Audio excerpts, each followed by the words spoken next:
హైదరాబాద్లో అత్యంత బలంగా రోజు రోజుకు బలం పెంచుకుంటూ తన బలాన్ని పెంచుకుంటూ కాంగ్రెస్ పార్టీలో చేరికల పరంపర అయితే కొనసాగుతుంది. దీనికి ఆద్యులు మరి అసెంబ్లీ ఇన్ఛార్జి కంది శ్రీనివాసరెడ్డి ఆయన ఆధ్వర్యంలో నిజంగా చెప్పాలంటే కాంగ్రెస్ పార్టీ అప్రతిహాసంగా ముందుకు దూసుకుపోతుంది. రానున్న సార్వత్రిక ఎన్నికల్లో విజయమే లక్ష్యంగా ఇప్పటి నుంచే గత 2 సంవత్సరాల నుంచి ఇన్ఛార్జిగా వర్క్ చేస్తూ మరి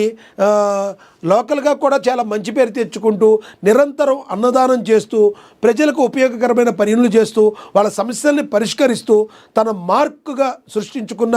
కంది శ్రీనివాసరెడ్డి మరి అత్యంత బలీయమంగా ఎదుగుతూ రానున్న సార్వత్రిక ఎన్నికల్లో ఆదిలాబాద్లో కాంగ్రెస్ పార్టీని ఎటువంటి పరిస్థితుల్లో విజయ తీరాలకు చేర్చాలని కంకణం కట్టుకున్నట్టుగా కూడా మనకు తెలుసు. అదేవిధంగా ఈరోజు ఆదిలాబాద్లో